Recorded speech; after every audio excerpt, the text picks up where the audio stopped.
चलो देखो, सबसे पहला एमसीक्यू यहाँ पर जो है वो क्या है, a monopolist changes its objectives from sales revenue maximisation to profit. सही है, तो यहाँ पर आपको सबसे पहले पता होना चाहिए कि देखो मोनोपोली के एमसीक्यूज में ना मेन चीज आपको ये पता होनी चाहिए कि इंडिविजुअल पॉइंट्स कौन से होते हैं इक्विलिब्रियम के। अब जैसे अगर ये बोल रहा है कि एक मोनोपोलिस्ट जो है वो सेल्स रेवेन्यू मैक्सिमाइजेशन पे था, तो इसका मतलब है वो होगा MR0 के ऊपर, क्योंकि जब MR0 होता है तो टोटल रेवेन्यू क्या होता है, मैक्सिमम होता है। और ये प्रॉफिट मैक्सिमाइजेशन पे स्विच कर रहा है, तो इसका मतलब है ये जा रहा होगा MC is equal to MR पे। तो सबसे मेन चीज होती है पॉइंट्स। अगर आपको इस टॉपिक में सारे इंडिविजुअल पॉइंट्स पता है ना, आप कोई एमसीक्यू में नहीं फंसोगे।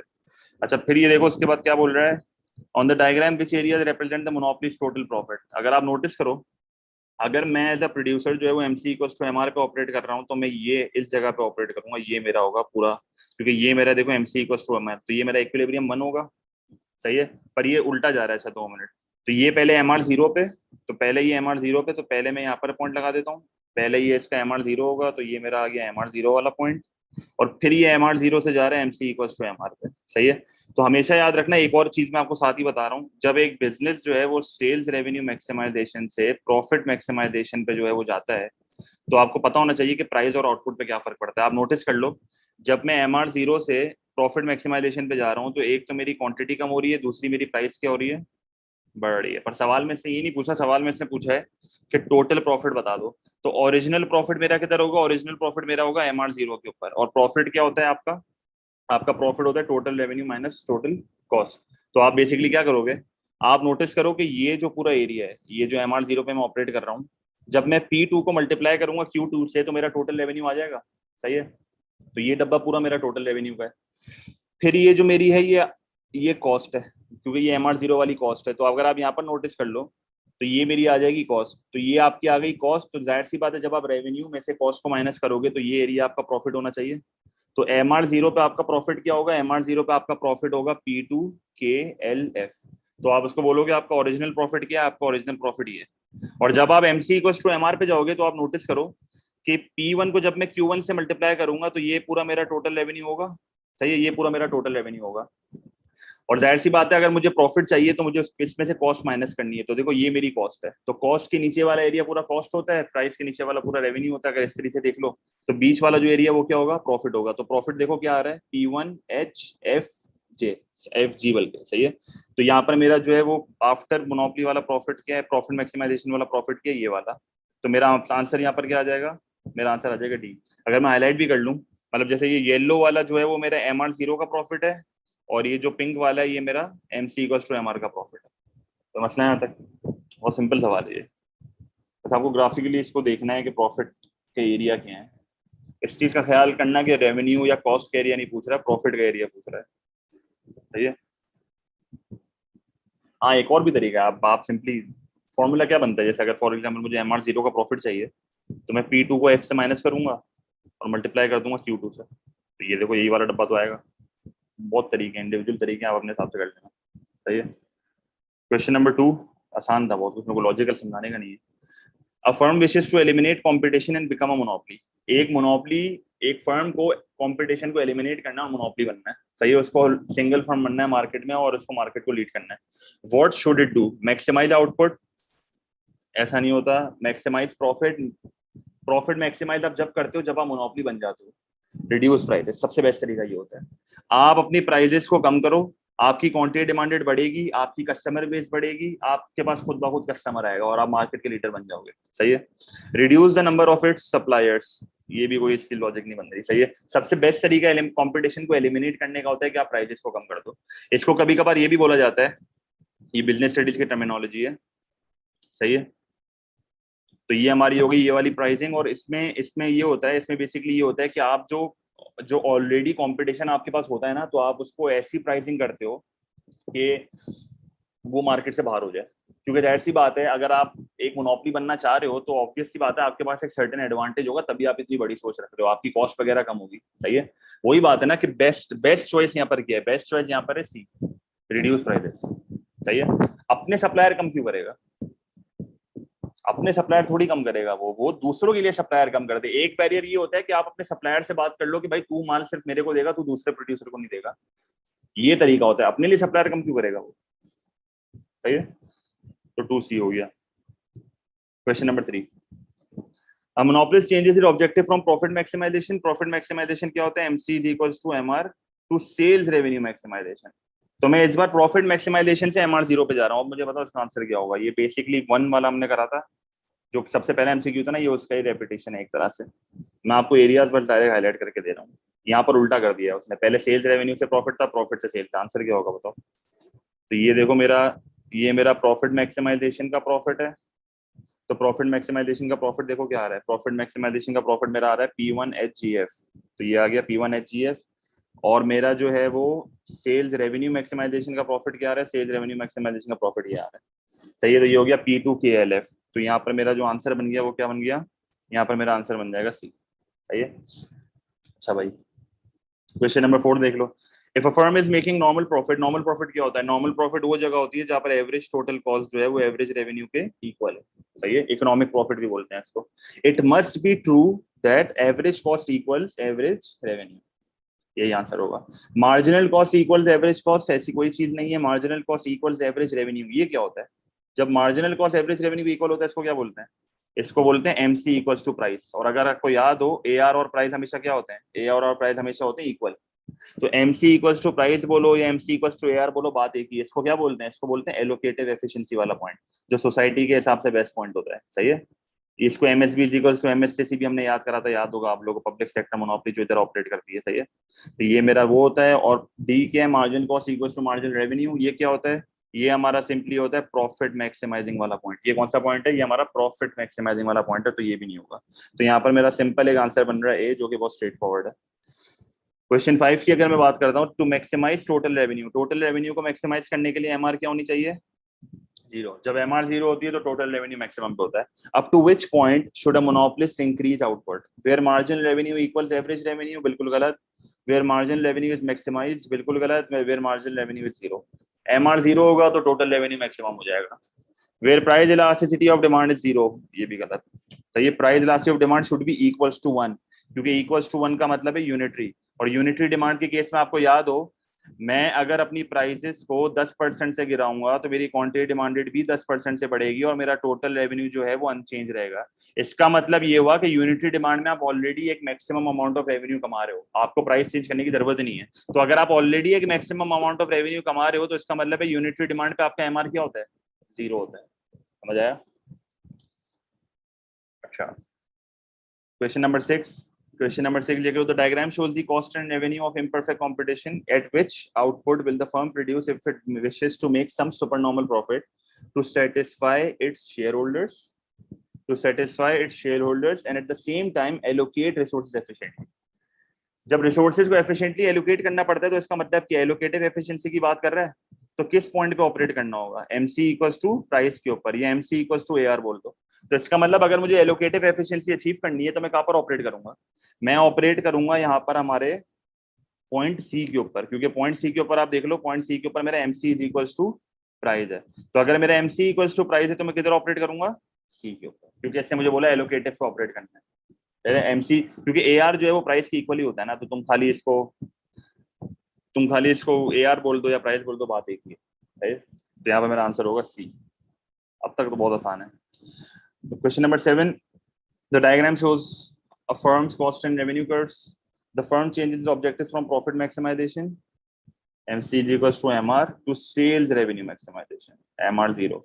Which groups are likely to be the winners and losers of a result of this change. सही है. तो आप एक चीज को हमेशा याद रखो, जब भी एक बिजनेस जो है वो प्रॉफिट मैक्सिमाइजेशन से सेल्स रेवेन्यू मैक्सिमाइजेशन पे जाता है, तो सबसे पहली चीज अगर मैं प्राइस की बात करता हूँ तो प्राइस क्या होनी चाहिए.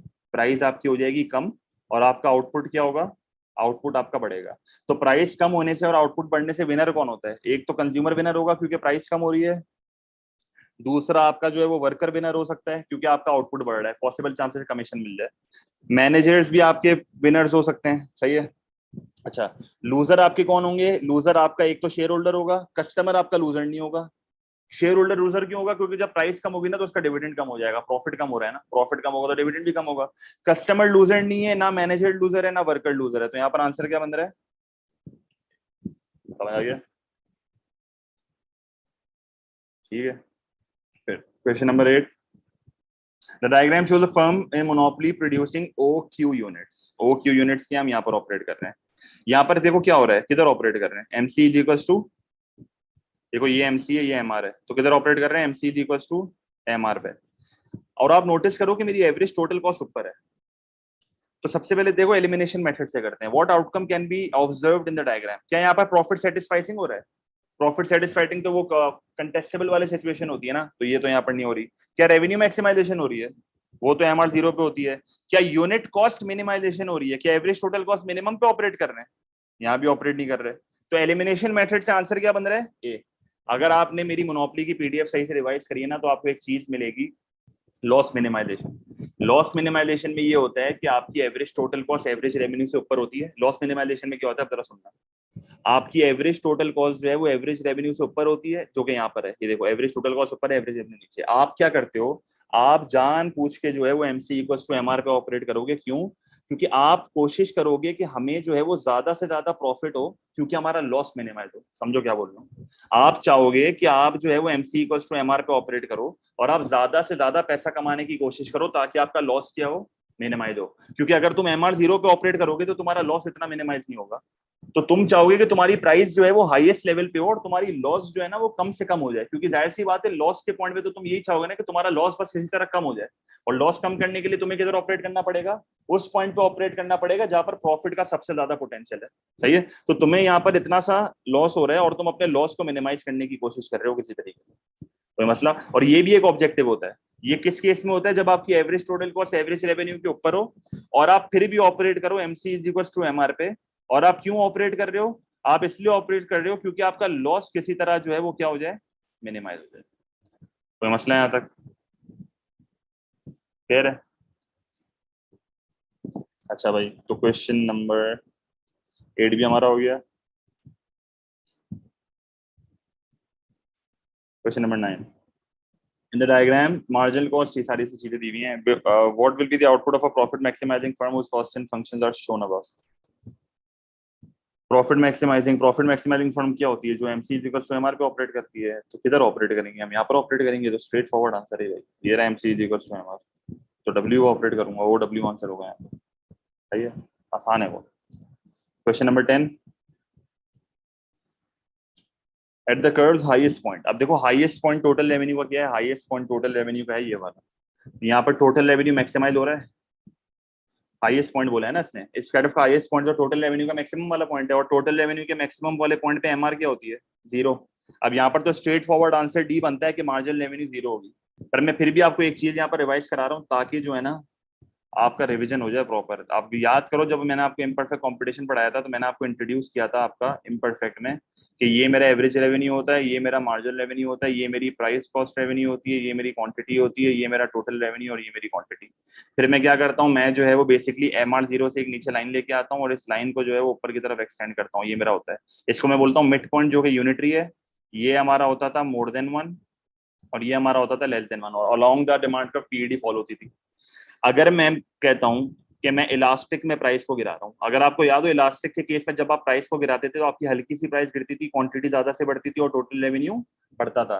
तो यहाँ पर आप हल्की सी प्राइस गिराओगे तो आपका टोटल रेवेन्यू क्या होगा, बढ़ेगा। और इन इलास्टिक वाले सिनेरियो में जब आप अपनी प्राइजेस को गिराते थे तो प्राइजेस ज्यादा से गिरती हैं, क्वांटिटी कम से बढ़ती है और टोटल रेवेन्यू कम हो जाता है। तो यहाँ पर आपका टोटल रेवेन्यू कम हो जाता है। तो ये वाला जो पॉइंट होता है, ये कौन सा पॉइंट होता है, यूनिटरी का, जब पर आपका रेवेन्यू मैक्सिमम पे होता है। और जब रेवेन्यू मैक्सिमम पे होता है तो देखो MR क्या है, ये देख लो यहाँ पर MR 0 है और TR देखो यहाँ पर मैक्स हो गया।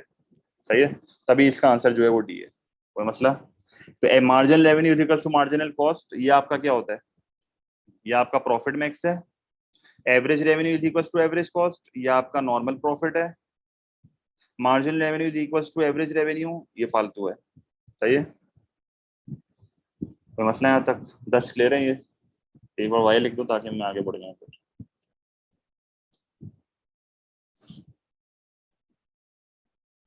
सही है। अब क्वेश्चन नंबर 11, अब देखो क्वेश्चन नंबर 11 में क्या हो रहा है। The diagram shows the firm's cost and revenue curves.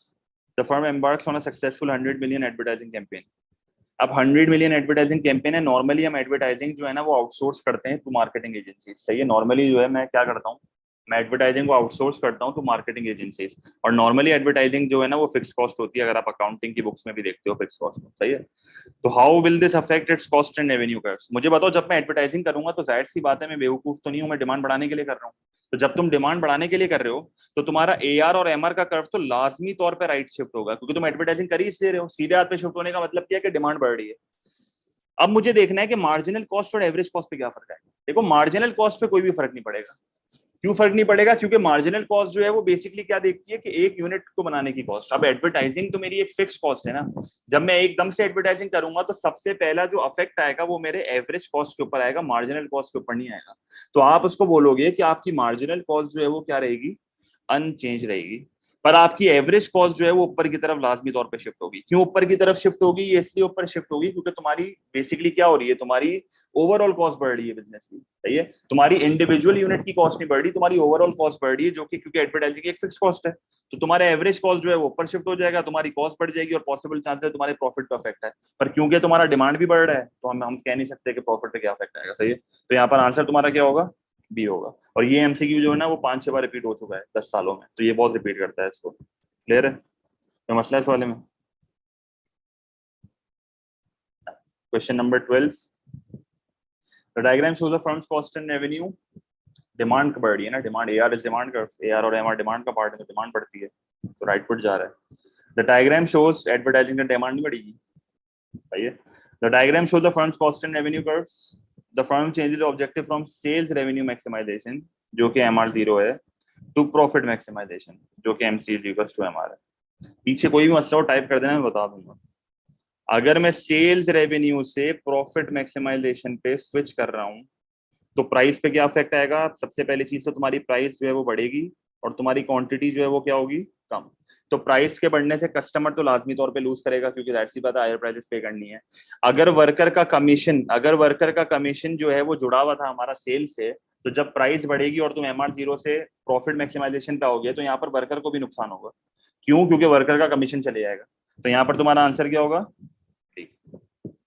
ये क्योंकि वही वाली बात है, ये प्रिंसिपल एजेंट प्रॉब्लम वाली चीज आ गई यहाँ पे, ठीक है। अब हाँ वही है, क्योंकि इसका कमीशन चले जाएगा तो वर्कर भी लूज कर रहा है और कस्टमर को हायर प्राइसेस पे करनी पड़ेंगी तो वो भी लूज कर रहा है। Question number 13, many public utilities can be described as natural monopolies. अब देखो ये बहुत इंपॉर्टेंट आपका होता है। देखो एक मोनोपोली होती है जो कि नॉर्मल मोनोपोली, जो कि प्राइवेट सेक्टर मोनोपोली, जिसको इकोनॉमीज ऑफ स्केल भी होता है, डिसइकोनॉमीज ऑफ स्केल भी होता है, और उसकी एवरेज कॉस्ट कुछ इस तरीके से होती है। मतलब एक हर नॉर्मल मोनोपोली की एवरेज टोटल कॉस्ट इस तरीके की होती है। जो ये फॉलिंग पार्ट होता है ये इकोनॉमीज ऑफ स्केल होता है, जो राइजिंग पार्ट होता है ये डिसइकोनॉमीज ऑफ स्केल होता है। एक मोनोपोली होती है जिसको बोलते हैं नेचुरल मोनोपोली। अगर मैं आपसे नेचुरल मोनोपोली की बात करता हूँ ना, तो नेचुरल मोनोपोली एक ऐसी मोनोपोली है जिसकी पहली कंडीशन तो ये है कि फिक्स कॉस्ट होती है बहुत ज्यादा। अब फिक्स कॉस्ट इतनी ज्यादा है इन, मतलब एक तरह से ऐसा है कि जैसे फॉर एग्जांपल मैं कहता हूं कि भाई गैस हो गया, इलेक्ट्रिसिटी हो गई। एक मुल्क में ज्यादा से ज्यादा गैस प्रोवाइड करने वाले एक ही होगा, जैसे कराची का सीन है, और बिजली का भी कराची में एक ही है। तो इसका मतलब ये कि इनको compete करने वाला कोई नहीं है, क्योंकि एक तो इनकी फिक्स कॉस्ट बहुत ज्यादा है, दूसरा इनका आउटपुट बहुत ज्यादा है, पूरे शहर को एक साथ प्रोवाइड कर रहे हैं। तो एक तो इनकी फिक्स कॉस्ट बहुत ज्यादा होती है, दूसरा मसला बताऊं क्या होता है, इससे कोई compete क्यों नहीं कर सकता। इससे क्यों इसलिए कोई compete नहीं कर सकता क्योंकि इनकी एवरेज टोटल कॉस्ट हमेशा फॉलिंग होती है। इनका आउटपुट इतना बड़ा होता है कि इनको हमेशा इकोनॉमीज ऑफ स्केल होता है, इनको कभी डिसइकोनॉमीज ऑफ स्केल होता ही नहीं है। मतलब एक नेचुरल मोनोपोली का एवरेज टोटल कॉस्ट कर्व ना ऐसा होता है, मतलब वो हमेशा नीचे ही जा रहा होता है, वो कभी भी ऊपर नहीं आएगा, तो उसको हमेशा इकोनॉमीज ऑफ स्केल होता है। एक नॉर्मल मोनोपोली का तो इकोनॉमीज ऑफ स्केल और डिसइकोनॉमीज ऑफ स्केल होता है, पर एक नेचुरल मोनोपोली का एवरेज टोटल कॉस्ट हमेशा डाउनवर्ड स्लोपिंग ही होता है, और वो हमेशा हमेशा इकोनॉमीज ऑफ स्केल ही अपने को देता है, सही है। So which statement best describes the situation leading to a national monopoly? There are high fixed cost and falling average cost over all output demanded. क्योंकि एक तो फिक्स कॉस्ट ज्यादा है, दूसरा इकोनॉमीज ऑफ स्केल है। There are legal restrictions on new entrants. ये national monopoly की condition नहीं होती, एक नॉर्मल मोनोपोली की भी कंडीशन होती है। या single firm control the supply of raw material, ये एक मोनोपोली की डेफिनेशन है। The firm has a patent on essential process, again ये एक नॉर्मल मोनोपोली की कंडीशन है। नेचुरल मोनोपोली की एक्सेप्शन है कि फिक्स कॉस्ट बहुत ज्यादा होती है और वो नेचुरली इतना ज्यादा आउटपुट बनाता है कि उसको कोई कंपीट ही नहीं कर सकता, और उसकी एवरेज टोटल कॉस्ट हमेशा फॉलिंग होती है। देखो नीचे एक और सवाल है इसी के, what is the feature of natural monopoly, इसका क्या आंसर होगा, चलो बताओ। What is the feature of a natural monopoly, इसका क्या आंसर होगा 14 का।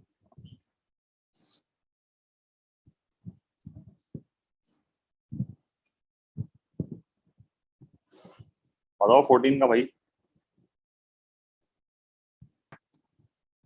बिल्कुल सही है, तो बहुत स्ट्रेट फॉरवर्ड अगेन इसका आंसर है, इसका आंसर आपका होगा बी। क्यों? Average cost fall over the entire range of output. हमेशा उसकी एवरेज कॉस्ट गिर रही होती है, उसको हमेशा इकोनॉमी ऑफ स्केल ही हो रहे होते हैं। सही है, ये अगेन एक नेचुरल मोनोपोली की एक तरह से कंडीशन है या फीचर है, कुछ भी बोल दो।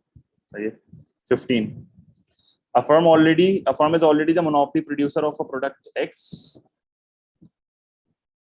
This strategy might the firm pursue in order to prevent। देखो एक होता है प्रिवेंट और एक होता है एलिमिनेट, बहुत फर्क है। मैं फर्क बता रहा हूँ दोनों का। Which strategy might the firm pursue in order to prevent new firms from entering the market for product X? देखो एक तो ये होता है कि मैं प्रोडक्ट एक्स का मोनोपोली हूँ और मेरा कंपटीशन मार्केट में एंटर हो गया, और एक बार जब कंपटीशन एंटर हो गया ना, तो फिर आप कौन सी प्राइसिंग यूज करते हो? आप यूज करते हो ऐसी प्राइसिंग जिसमें आप प्राइजेस को जो है ना वो कम करके उसको मार्केट से निकाल देते हो, और ये इस वाले मेथड में होता है। सही है। एक तरीका आपका क्या होता है? एक तरीका आपका होता है कि आप जो है ना वो बेसिकली क्या करो, आप उसको घुसड़ी ना दो। एक तो वो घुस गया ना, अगर वो घुस गया तो तुमने ऐसी प्राइसिंग करी कि तुमने अपनी प्राइजेस को ऐसा कम कर दिया कि वो मार्केट से बाहर चली गया। सही है। एक होता है कि तुम इसको प्रिवेंट करो, एक तो तुमने इसको एलिमिनेट कर दिया बाय यूजिंग ये वाली प्राइसिंग, और एक तुम इसको क्या करोगे, तुम इसको करोगे प्रिवेंट। प्रिवेंट तुम इसको कैसे करोगे? प्रिवेंट तुम करोगे तो तुम इसको मार्केट में आने ही नहीं दोगे। और तुम इसको मार्केट में कैसे नहीं आने दोगे? तुम लिमिट प्राइसिंग लगाओगे। लिमिट प्राइसिंग में क्या होता है, अब जरा सुनना। होता ये है कि लेट्स से मैं कहता हूं कि मेरे पास एक एवरेज टोटल कॉस्ट ये है। सही है।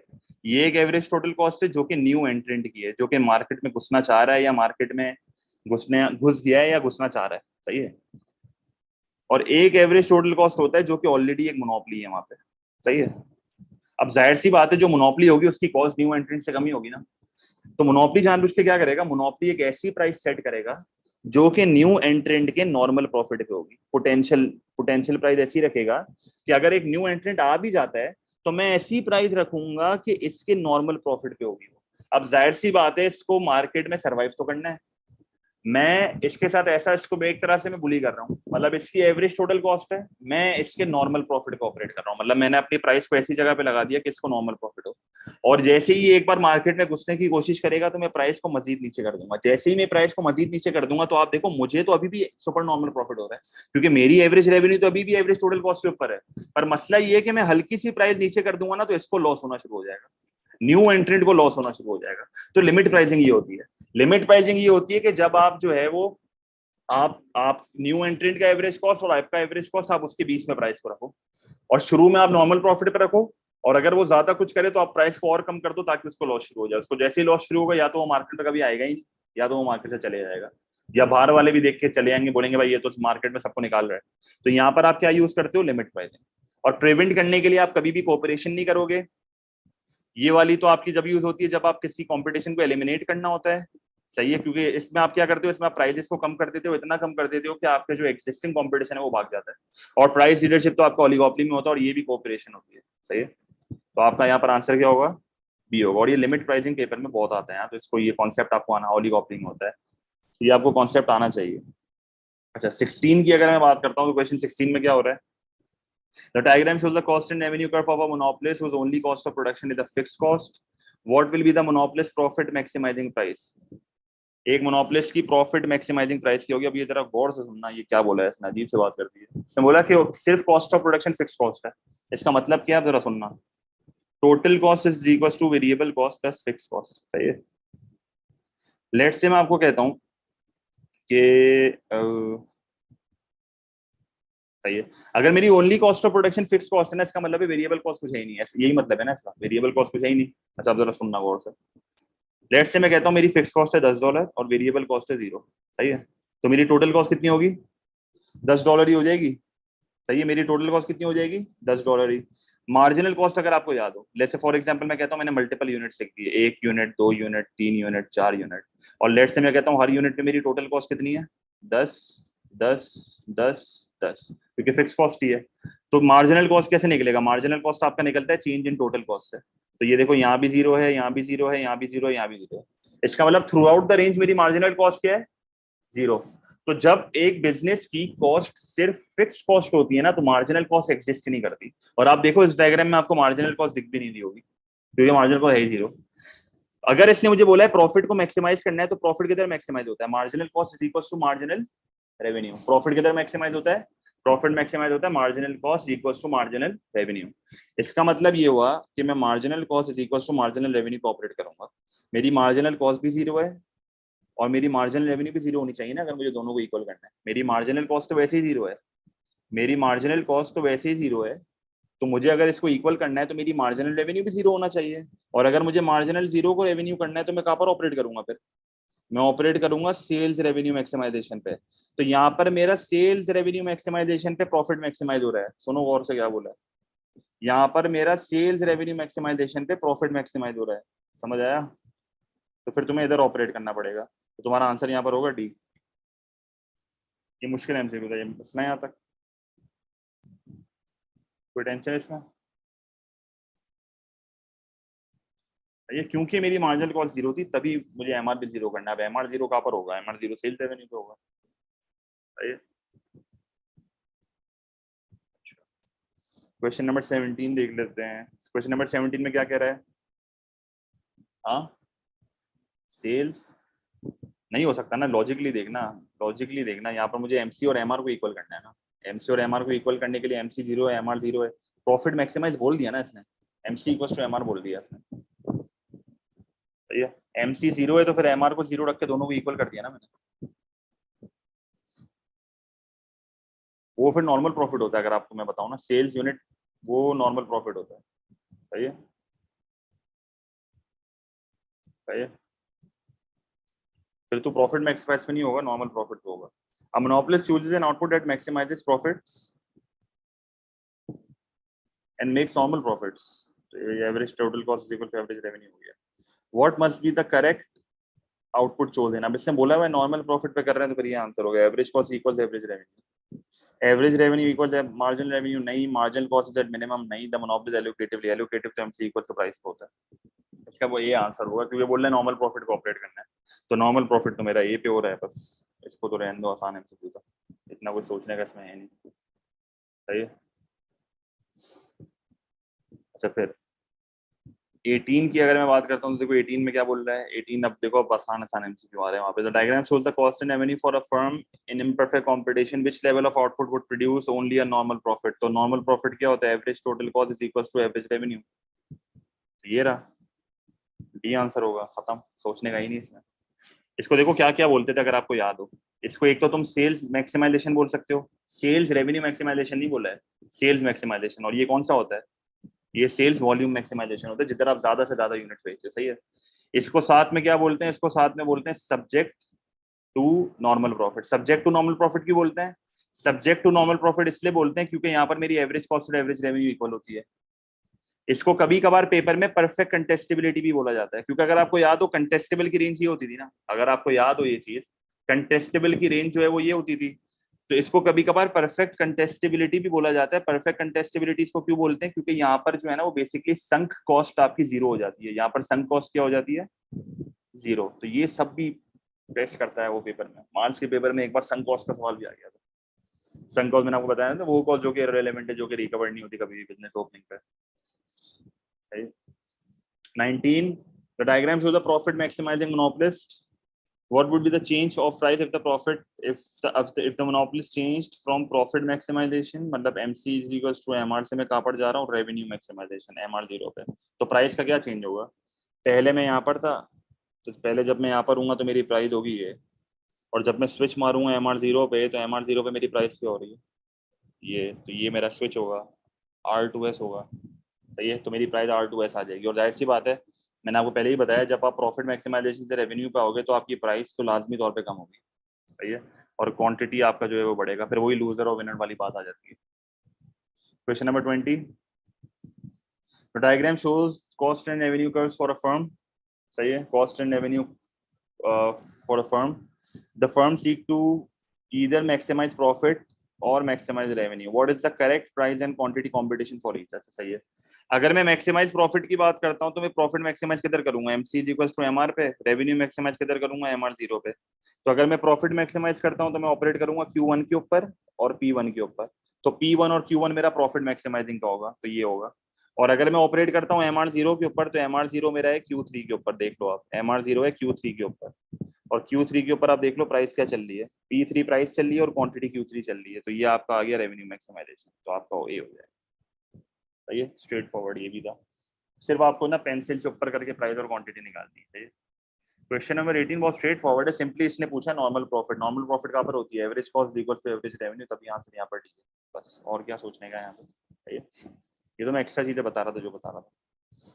21 What is generally associated with the principal agent problem? Principal agent problem क्या होती थी, divorce between ownership and control. सही है, प्रिंसिपल हमारा कौन होता था, प्रिंसिपल हमारा होता था शेयर होल्डर, और एजेंट हमारा क्या होता था, मैनेजर्स। अब शेयर होल्डर खुद बिजनेस रन नहीं कर सकते तो अपन मैनेजर्स को हायर करते हैं, तो मसला ये आ जाता है, दोनों के बीच में आ जाता है कॉन्फ्लिक्ट ऑफ इंटरेस्ट का। सही है, directors prefer company growth rather than share holder dividend, बिल्कुल।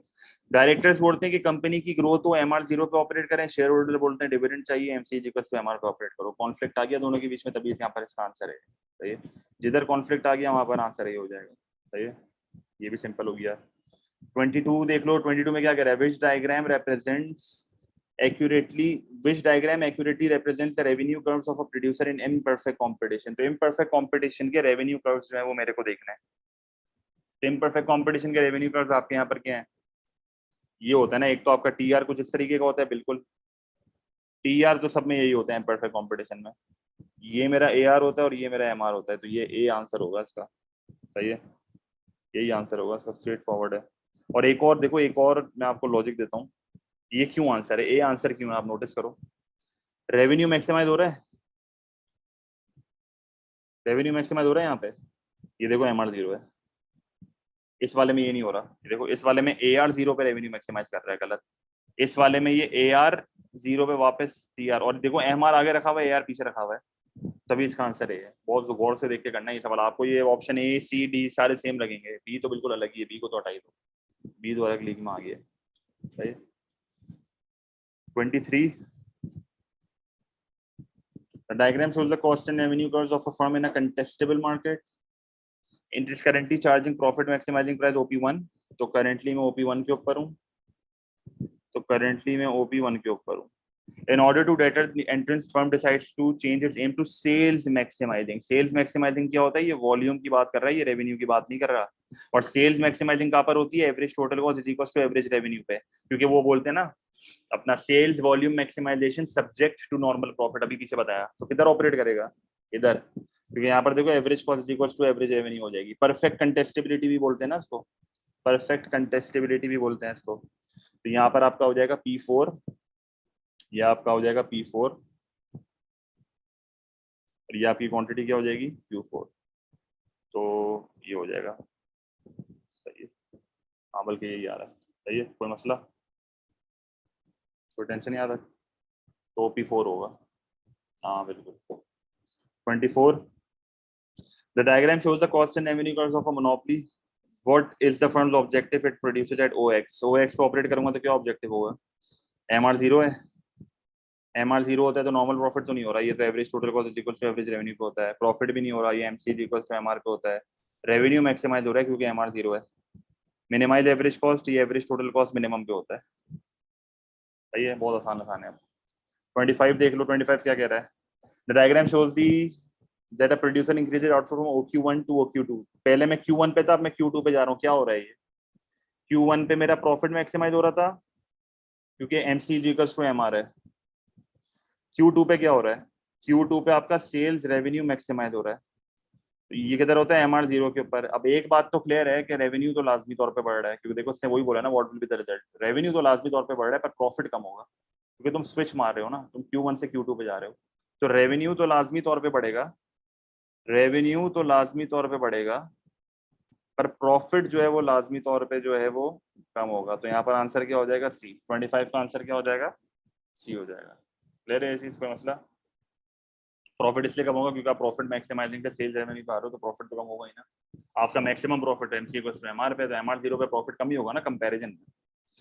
तो ये 26 की अगर मैं बात करता हूँ, तो क्वेश्चन 26 क्या कह रहा है, the diagram shows the cost and revenue of a firm that is producing at QE&PE। तो QE&PE पे ऑपरेट कर रहा हूँ, तो मैं यहाँ पर ऑपरेट, अब देख लो मैं कहाँ पर ऑपरेट कर रहा हूँ, मैं MR0 पे ऑपरेट कर रहा हूँ, What could explain this? The firm is deliberately selling below the cost to keep the potential entrants. नहीं, ये लिमिट प्राइसिंग नहीं हो रही है, कोई ये प्रीडेटरी प्राइसिंग भी नहीं है जिसमें वो प्राइसेस को कम करके निकालता है. The firm wants to maximize the volume of sales. Volume of sales maximise करने के लिए हम ऑपरेट करते हैं नॉर्मल प्रॉफिट के ऊपर, तो ये भी नहीं होगा. The manager salaries are related to the revenue rather than to the profits, ये होगा. कॉन्फ्लिक्ट बिटवीन ऑब्जेक्टिव्स नहीं होता, principal is in problem. The managers want to have a large team working for them to increase their status, ये भी बिल्कुल useless option. 27 the diagram shows the cost and revenue curves of a monopolist. What would be the aim of the firm if it chooses at Q1 and P1? Again देखो वही बात है, वापस revenue maximisation. Revenue देखो बहुत test कर रहा है ये. वापस आप देख लो MR0 पे ऑपरेट कर रहा हूँ, रेवेन्यू मैक्सिमाइजेशन. प्रॉफिट मैक्सिमाइजेशन नहीं होता, वो MC=MR पे होता है. सेल्स मैक्सिमाइजेशन, ये वॉल्यूम की बात कर रहा है, तो ये average total cost average revenue पे होता है. ग्रोथ मैक्सिमाइजेशन भी हमारा एक तरह से वही होता है, अगर मैं आपको बता दूं. सही है. तो 27 का जो यहाँ पर आंसर है वो ए है. सही है. ग्रोथ मैक्सिमाइजेशन ऐसा कुछ नहीं होता, पर कभी कभार वो सेल्स वॉल्यूम के लिए इसको यूज कर लेता है. वो एमसीक्यू आगे जब हम ईयरली करेंगे ना तो उसमें दिख जाएगा. The diagram shows the demand and curve of a product which diagram, या अजीब सा कोई वर्ड लिख दिया भाई. Shape of the firm's corresponding to the total revenue. एक डाउनवर्ड स्लोपिंग डिमांड कर्व में टोटल रेवेन्यू कैसा होता है? ऐसा होता है. अभी अभी हमने ये चीज करी थी, मैं आपको दिखा भी देता हूँ. ये देखो, ये जो मैंने आपको नहीं बनवाया था, एक डाउनवर्ड स्लोपिंग डिमांड कर्व में, एक डाउनवर्ड स्लोपिंग डिमांड कर्व में देख लो टोटल रेवेन्यू कैसा होता है. ऐसा ही होता है. तो वो एग्जैक्ट सेम एमसीक्यू है जो मैं आपको अभी दिखा रहा हूँ. सही है. तो एक डाउनवर्ड स्लोपिंग डिमांड कर्व में टोटल रेवेन्यू कुछ इस तरीके का होता है, तो मुझे समझाने की इसमें जरूरत नहीं है. सही है. तो मसला सही. 28 भी हो गया. 29. The diagram shows the monopolist cost and revenue curves. The monopolist changes its price from P1 to P2 and Q1 to Q2. तो बेसिकली मैं P1 और Q1 पे था, मैं P1 और Q1 से जा रहा हूँ P2 और Q2 के ऊपर. तो बेसिकली जो है वो प्राइस कम हो रही है, क्वांटिटी बढ़ रही है. तो बेसिकली क्या हो रहा है, ये मैं, आप नोटिस करो, अगर Q1 पे क्या है, Q1 पे MR0 है, तो ये रेवेन्यू मैक्सिमाइजेशन है. और Q2 पे क्या हो रहा है, Q2 पे आप नोटिस करो मैं यहाँ पर ऑपरेट कर रहा हूँ. Average total cost is equal to average revenue. इसका मतलब मैं सेल्स वॉल्यूम मैक्सिमाइजेशन पे आ गया हूँ. मैं किधर आ गया हूँ? Sales volume maximisation subject to normal profit. तो यहाँ पर आंसर क्या होगा? Profit maximisation to sales maximisation, गलत. रेवेन्यू प्रॉफिट नहीं, सेल्स रेवेन्यू टू प्रॉफिट, बिल्कुल गलत. Sales revenue to sales maximisation subject to earning a normal profit, ये आंसर होगा. सही है. ये भी हमारा आसान था.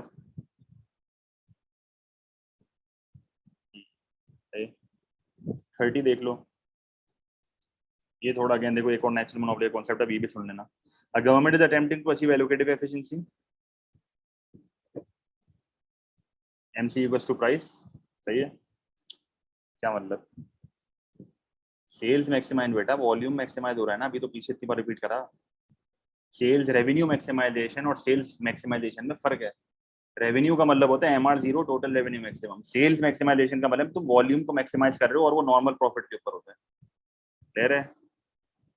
आई थिंक वापस रिपीट करने की जरूरत नहीं है मुझे. अगर मैं 30 की बात करता हूँ तो MCQ नंबर 13 देखो यहाँ पर क्या है. देखो वापस बोल रहा हूँ, government is attempting to achieve allocative efficiency in a nationalised industry. What will be the government do? अब देखो एक बात तो क्लियर है, उसको अगर एलोकेटिव एफिशिएंसी अचीव करनी है तो वो MC इक्वल्स टू प्राइस पे ऑपरेट करेगा. अगर वो MC इक्वल्स टू प्राइस पे ऑपरेट कर रहा है तो वो इस पॉइंट पे ऑपरेट करेगा, मानते हो इस बात को? वो ऑपरेट करेगा Z वाली प्राइस के ऊपर और वो ऑपरेट करेगा Q वाली क्वांटिटी के ऊपर. तो ये मेरी प्राइस आ गई. मसला सारा ये है कि जब तुम यहाँ पर ऑपरेट करते हो ना और तुम MC इक्वल्स टू AR करते हो और तुम एलोकेटिव पे रहते हो, तो तुम देखो तुम्हारी एवरेज कॉस्ट ऊपर आ रही है. और जब तुम्हारी एवरेज कॉस्ट ऊपर आ रही है तो एक तरह से ये तुम्हारा लॉस हो रहा है. तुम्हारी एवरेज कॉस्ट ऊपर आ रही है तो एक तरह से मैं कह सकता हूँ कि ये लॉस है. क्योंकि देख लो, तुम ऑपरेट यहाँ पर कर रहे हो, क्वांटिटी ये रही, प्राइस तुम्हारी ये रही. अब जाहिर सी बात है तुम्हारी एवरेज टोटल कॉस्ट यहाँ पर ऊपर है, तो कॉस्ट ऊपर हो गई, प्राइस नीचे हो गई, ये तुम्हारा आ गया लॉस. तो हमेशा याद रखना, जब भी एक नेशनलाइज्ड इंडस्ट्री को गवर्नमेंट कहती है नेचुरल मोनोपोली, एक तरह से ही है, क्योंकि देखो इसकी एवरेज कॉस्ट हमेशा नीचे ही है. आप देख लो इसकी एवरेज कॉस्ट हमेशा नीचे ही है, इसको through out the time economies of scale हो रहा है. तो हमेशा याद रखना, जब भी एक नेशनलाइज्ड इंडस्ट्री या एक नेचुरल मोनोपोली एलोकेटिव एफिशिएंसी पे ऑपरेट करती है ना, तो उसको कभी कभार होता है लॉस. उसको क्या होता है? उसको लॉस होता है. सही है. तो आप उसको बोलोगे कि एक तो ये ऑपरेट करेगी Z के ऊपर, तो आप बोलोगे it will set the price at Z and make a loss. Loss क्यों हो रहा है? क्योंकि एवरेज टोटल कॉस्ट ऊपर है. समझ आ गई ये चीज? क्या मसला? और बिल्कुल ना, क्योंकि देखो एवरेज कॉस्ट एवरेज रेवेन्यू के ऊपर है ना. देख लो ये चीज, ये रहा एवरेज कॉस्ट, ये रही रेवेन्यू, ये रहा. तो लॉस होगा ना, ये ब्लू वाला लॉस है. ठीक है. अब ऐसा सेम MCQ देखो इधर आएगा मेरे ख्याल में. आगे आएगा ऐसा सेम एमसीक्यू। ये वाला क्लियर है 30? तो मुझे बता दो, मैं आगे को। इसके 37 नहीं है, पूरा खत्म ही कर देते हैं। सही है। देखो 31 की अगर मैं बात करता हूँ, the diagram shows the cost and revenue of a profit maximising monopolist. तो ये मेरा MC is equals to MR पे होता है। What measures the total monopoly profit made by the firm. तो आप सिंपली क्या करोगे, प्रॉफिट, अच्छा प्रॉफिट मैक्सिमाइजिंग पे ऑपरेट कर रहा हूँ ना, तो बेसिकली मैं ऑपरेट कर रहा हूँ इधर, ये मेरी प्राइस है और ये मेरा एक तरह से हो गया, क्योंकि ये मेरा होता है प्रॉफिट के लिए। मैं क्या करूंगा, मैं जो है वो बेसिकली अपनी प्राइस को और कॉस्ट को आपस में माइनस करूंगा और उसको मैं मल्टीप्लाई कर दूंगा क्वांटिटी से। तो जे के मल्टीप्लाई बाय ओ क्यू ये होगा मेरा। क्लियर है ये चीज? बेसिकली आप अपनी प्राइस और कॉस्ट के वर्टिकल डिस्टेंस को आप ओ क्यू से मल्टीप्लाई कर दोगे। सही है, आप अपने पर यूनिट प्रॉफिट को क्यू से मल्टीप्लाई कर दो तो आपका टोटल प्रॉफिट आ जाएगा। समझ आ गया? ये आसान था, पहले हाईलाइट भी कर देता हूँ। जैसे ये मेरा प्रॉफिट होगा, ये वाला एरिया। सही है, कोई मसला? 32, what identifies the output level required to meet the standard of a monopoly firm? Maximum efficiency, marginal cost is at minimum, बिल्कुल गलत। Profit maximization, marginal cost equals to average revenue, बिल्कुल गलत। Quantity of sales maximizing, marginal revenue is equals to average cost, गलत। Revenue maximization, margin zero, सही। तो ये answer होगा। ये अजीब सा एमसीक्यू था भाई। Which statement about a monopoly is correct? Profit maximization occurs when average cost equals to average revenue, नहीं, यहाँ पर तो normal profit होता है। Sales maximisation occurs when marginal cost is equal to marginal revenue, गलत, यहाँ पर तो प्रॉफिट मैक्सिमाइज होता है। Sales revenue maximisation occurs when marginal revenue is zero. Satisficing occurs when marginal cost is zero, गलत। 33 का सी है। सैटिस्फाइजिंग नॉर्मली कंटेस्टेबल वाली रेंज में होता है। सही है। 34 देख लो। The diagram shows the long run cost and revenue curves for a public sector monopoly. The government decides to set a price that maximizes the social welfare. Social welfare maximize करने का मतलब क्या है? सोसाइटी की बेहतरी के लिए काम हो रहा है। एलोकेटिव, एलोकेटिव कहाँ पर होती है? MC is equal to price के ऊपर, एमसी इज इक्वल टू यार के ऊपर। तो यहाँ पर ऑपरेट करूंगा। अब आपको अभी ये चीज पता है, अभी अभी हमने करी। जब मैं यहाँ पर ऑपरेट करूंगा तो यहाँ पर मसला क्या होता है ऑपरेट करने में? तुम यहाँ ऑपरेट तो कर लोगे पर तुम्हारी कॉस्ट फिर ऊपर होगी और ये तुम्हारी आ जाएगी कॉस्ट। फिर ये तुम्हारा क्या होगा? ये तुम्हारा लॉस होगा। तो तुम उसको क्या बोलोगे? द फर्म विल एक्सपीरियंस लिखा होने का बिल्कुल गलत। Natural monopoly throughout the time उसको इकोनॉमी ऑफ स्केल हो रहे हैं। The firm will make a loss. The firm will maximise profit, गलत। The firm will maximise revenue, गलत। समझ आ गया? अब ये ऐसे ही रिपीट होते हैं फिर। ठीक है, कोई मसला? पढ़ जाओ आगे, 3 रह गए बस अपने, मोनोपोली फारिग हो जाएगा। सही। 35, the diagram shows a firm in an imperfect competition. It changed its aim from profit maximizing. Profit maximizing क्या होता है बेटा? Profit maximizing अपना होता है MC is equals to MR, तो sales revenue maximization जो कि अपना MR 0 होता है। तो which type of profit was it making in each case? अच्छा एक चीज को आप समझो, ये थोड़ा लॉजिकल सवाल है। ये कौन सा पॉइंट होता है? Average total cost equal to average revenue. यहाँ पर होता है नॉर्मल प्रॉफिट। अब एक आपसे सवाल पूछ रहा हूँ, मुझे सबका जवाब चाहिए। इसके पीछे अगर मैं ऑपरेट करता हूँ, इस पॉइंट के पीछे, जैसे एक रैंडम क्यू निकाल देता हूँ, इस क्वांटिटी के पीछे जितने भी पॉइंट्स हैं, इस क्वांटिटी के पीछे जितने भी पॉइंट्स हैं, क्या हर पॉइंट पे average revenue average total cost के ऊपर होगा, हाँ या ना? सिंपल सा सवाल पूछ रहा हूँ। इस क्वांटिटी के पीछे जितने भी पॉइंट्स होंगे, क्या हर पॉइंट पे average revenue average total cost के ऊपर होगा? बिल्कुल होगा, क्योंकि इस पॉइंट पे एटीसी और एआर इक्वल है, तो इसके पीछे एआर हमेशा ऊपर ही होगा ना। और जब भी एआर एटीसी से ऊपर होता है तो वो कौन सा प्रॉफिट होता है? तो इसका मतलब ये हुआ कि इसके पीछे के जितने भी पॉइंट्स हैं, चाहे वो एमसी इक्वल्स टू एमआर हो, चाहे वो एमआर 0 हो, चाहे वो एलोकेटिव एफिशिएंसी हो, चाहे वो कुछ भी हो, वो सारे के सारे क्या होंगे? वो सारे के सारे सुपर नॉर्मल प्रॉफिट होंगे। समझ आ गई? तभी इसका आंसर डी होगा। समझ आया क्या बोला है? ले रहे चीज, सिर्फ एक पॉइंट पे नॉर्मल प्रॉफिट है, इसके पीछे जितने भी पॉइंट्स हैं वो सब सुपर नॉर्मल प्रॉफिट। ले रहे चीज? सही है। देखो हर चीज लॉजिकल है, रखता कुछ भी नहीं है भाई। जितना अच्छा रिवाइज होगा उतने तुम एमसीक्यूज कर लोगे। 36 की अगर मैं बात करता हूँ तो अब देखो ये वही रिपीट हुआ है। इसका आंसर क्या था? इसका आंसर बी था। सही है। अब ये वाला देख लो 37 last. The diagram shows the cost and revenue curves for a firm in a perfectly comparative market. What is the revenue maximising of the firm? यार ये तो क्या सवाल है? रेवेन्यू मैक्सिमाइज करने का बोल रहा है ना। रेवेन्यू मैक्सिमाइज का मतलब क्या होता है कि अपने को जो है वो एमआर क्या करना है? एमआर अपने को करना है 0। क्लियर है चीज?